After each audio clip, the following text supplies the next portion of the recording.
Hola, ¿qué tal? Los saluda su amigo y atento servidor, el doctor Eduardo Preciado, y en esta ocasión les voy a realizar un video donde voy a tratar de responder a la pregunta que me formularon en relación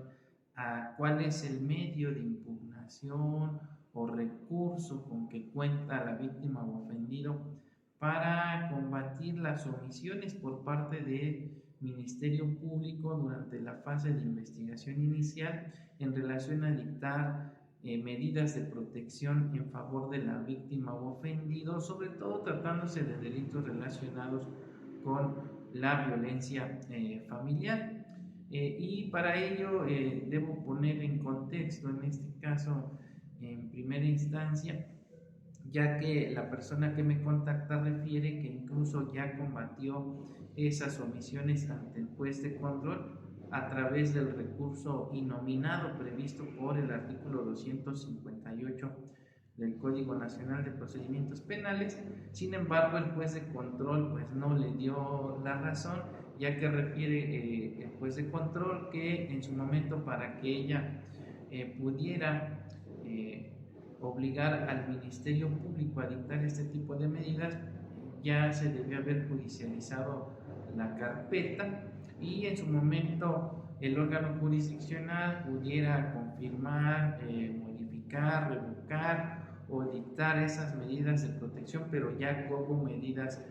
cautelares. Sin embargo, como no se ha judicializado la carpeta, entonces pues no prosperó la interposición del recurso innominado. Bueno, para empezar es importante precisar que el recurso innominado que prevé el artículo 258 del Código Nacional de Procedimientos Penales, de acuerdo a lo que estableció la jurisprudencia que emitió la Suprema Corte de Justicia de la Nación,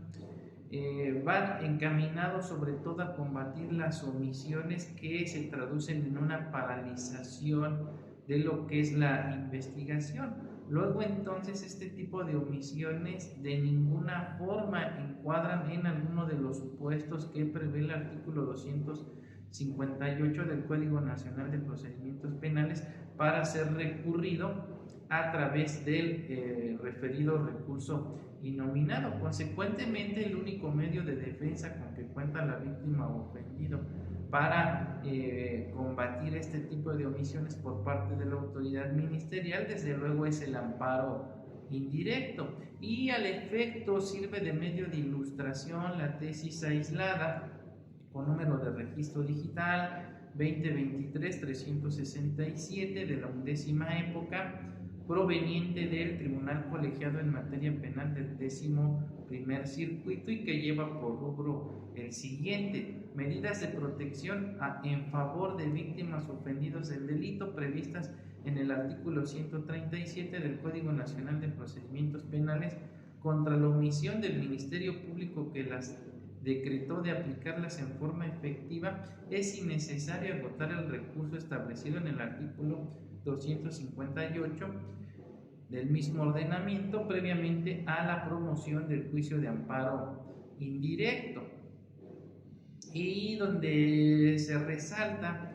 que el Tribunal Colegiado de Circuito determina que contra la omisión del Ministerio Público de aplicar en forma efectiva las medidas de protección que decretó en favor de la víctima o ofendido y que se encuentran previstas en el artículo 137 del Código Nacional de Procedimientos Penales, es innecesario agotar el recurso innominado previsto en el artículo 258 del Código Nacional de Procedimientos Penales, en razón de que pues no se traducen en una paralización de la función investigadora, y por ende entonces este medio de impugnación pues es improcedente y consecuentemente, al no preverse recursos ordinarios dentro de la legislación procesal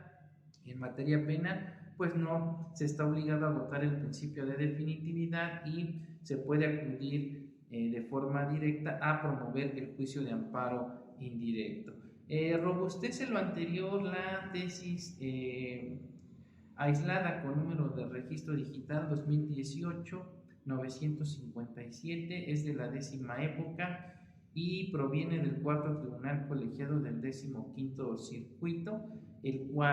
la cual refiere en su rubro lo siguiente: medidas de protección a favor de las víctimas o ofendidos del delito previstas en el artículo 137 del Código Nacional de Procedimientos Penales contra la negativa del Ministerio Público de otorgarlas en la carpeta de investigación. Es innecesario agotar el recurso regulado en el artículo 258 del código mencionado previo a la promoción del juicio de amparo indirecto. Y de la misma se desprende que la primera sala de la Suprema Corte de Justicia de la Nación estableció que la víctima o ofendido del delito puede impugnar ante el juez de control las omisiones de la autoridad ministerial derivadas de su facultad de investigación a través del recurso innominado al que hemos hecho alusión, el cual no está limitado a las hipótesis de procedencia señaladas en cuando las actuaciones u omisiones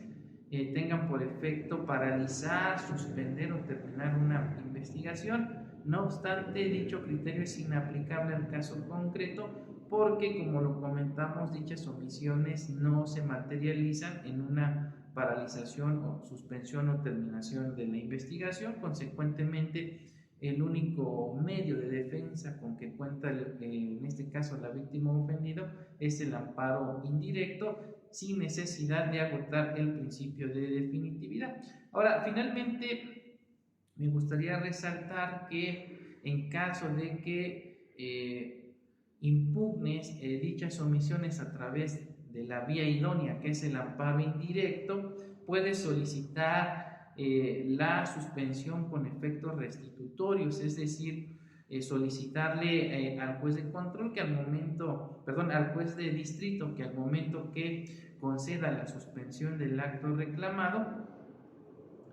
le ordene a la autoridad responsable, en este caso al Ministerio Público, dicte dichas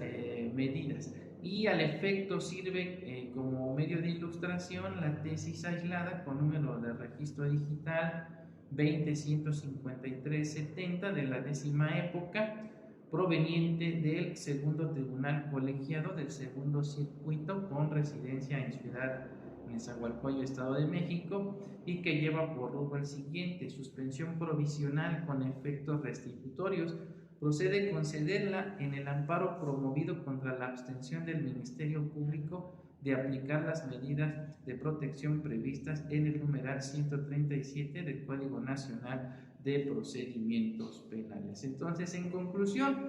¿cómo puedo combatir las omisiones en que incurre el Ministerio Público para dictar medidas de protección en favor de la víctima o ofendido? El único medio de impugnación con que cuenta la víctima o ofendido es el juicio de amparo indirecto, y en caso de acudir a promover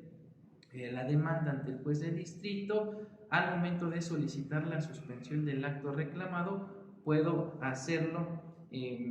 solicitándole al juez de distrito dicte la suspensión provisional con efectos restitutorios. Espero haya podido responder a la pregunta que me formularon en su momento, y cualquier situación pues estamos